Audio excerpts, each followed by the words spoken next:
언제나 하나님을 찬양해요 라는 제목으로 말씀을 전하게 돼요. 하나님 죄송합니다. 여러분 이게 뭘까요? 정답! 그리스 문자. 네? 이스라엘 옛날 문자? 정답! 여러분 이게 지금요 낙서나 그림처럼 보이기도 하고 무슨 암호문처럼 보이기도 하는데요. 이거는요 히브리어, 그러니까 이스라엘의 옛날 문자를 히브리어라고 하는데 히브리어로 할렐루야라고 하는 단어예요. 뜻은 여호와를 찬양하다. 여러분은 언제 찬양하세요?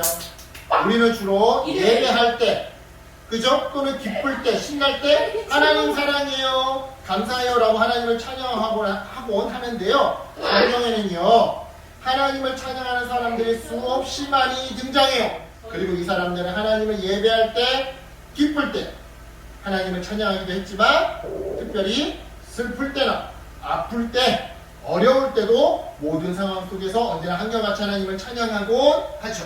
그 중에 특별히 감옥에 갇히게 돼, 그래서 눈앞이 캄캄한 상황에 놓인, 그럼에도 불구하고 하나님을 찬양한 사람들의 이야기를 들어보려고 하는데요. 바로 바울과 신라의 이야기예요. 그럼 우리 이야기로 한번 들어가 볼게요. 자, 전도 여행을 하던 바울이 신라와 함께, 이게 바울이고 이게 신라거든요. 신라.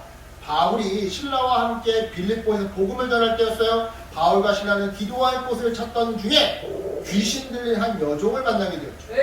그 여종은 몇 날 며칠 바울과 신라를 따라다니며 괴롭혔는데요. 그 여종은 이렇게 말했어요. 이 사람들은 지극히 높은 하나님의 종으로서 구원의 길을 너희에게 전하는지라. 자, 여러분 이 말이 틀린 말은 아니에요. 맞는 말이야. 지극히 높은 하나님의 종들이야.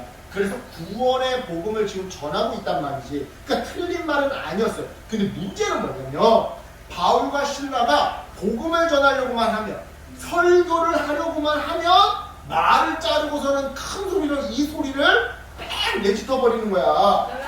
그러니까 얼마나 이 바울과 신라가 힘들었겠어요. 그죠? 전혀 설교를 할, 복음을 전할 기회를 잡지 못했던 거죠. 참다 못한 바울이 여종을 향해 이렇게 외쳤어요. 내가 예수 그리스도의 이름으로 너에게 명하노니 이 여자에게서 나오거라. 그러자 놀라운 일이 일어났어요.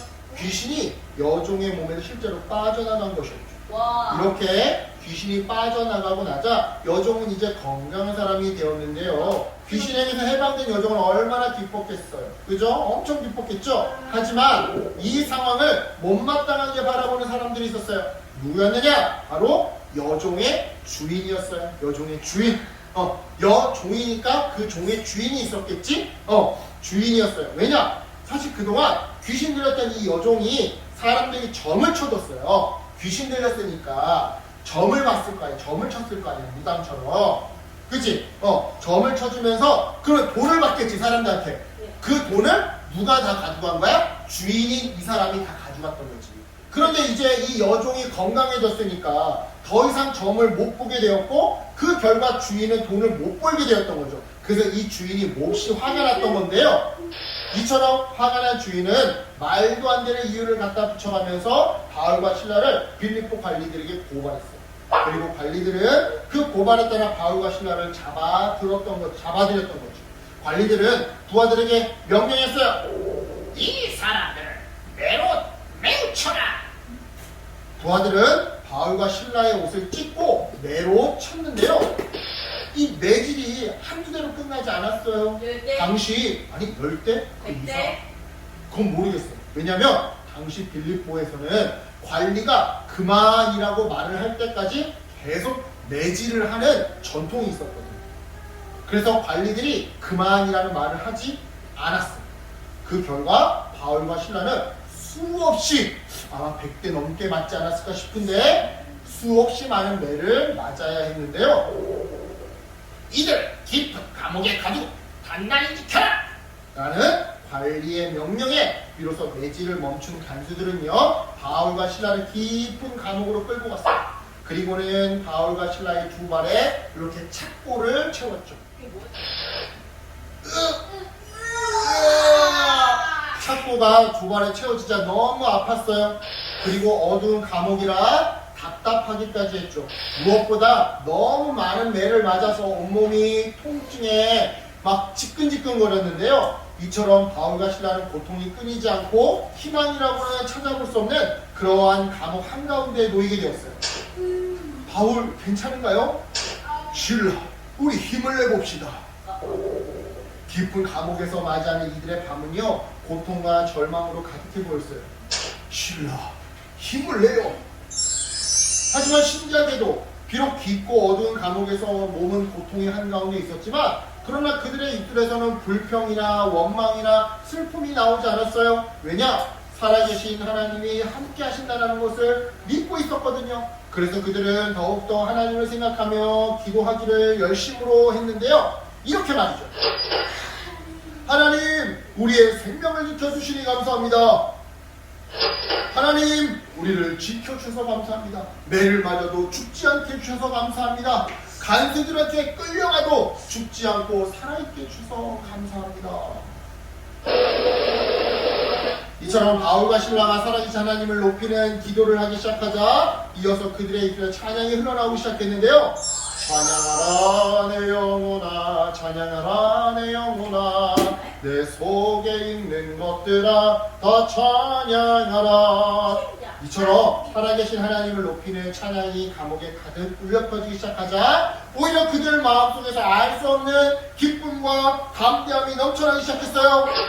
하나님, 비록 우리는 매를 맞고 감옥에 있지만 하나님께서 함께 하시니 감사합니다. 이처럼 바울과 실라는요, 몸은 비록 감옥에 있었지만 이 감옥에 있는 하나님께 기도와 찬양을 멈추지 않았어요. 즉 믿음의 고백을 멈추지 않았던 거죠. 이처럼 한밤중에 울려 펴진 찬양은요, 감옥에서 잠을 자던 다른 죄수들에게도 들렸어요. 그리고 죄수들은 잠에서 일어나게 되었죠. 이게 무슨 소리지? 거참 이상하군. 저렇게 매를 맞았으면 지금쯤 쓰러져야 하는데. 많은 매를 맞고 감옥에 갇힌 바울과 실라를 본 죄수들은요, 놀라기도 하고 이상하게 여기기도 했어요. 아니 세상에 이렇게 캄캄한 감옥에서도 기도와 찬양이 나오다니 어떻게 저럴 수가 있지? 뭐 잠도 안 자고 찬양을 하다니 대단한 사람들이군. 죄수들은 바울과 실라의 기도와 찬양 소리에 깜짝 놀랐어요. 왜냐면 죄수들에게 감옥은 고통과 절망, 슬픔이 가득한 곳인데 오히려 바울과 실라는 그 절망과 고통의 장소에서도 기도와 찬양을 멈추지 않았으니까 말이죠.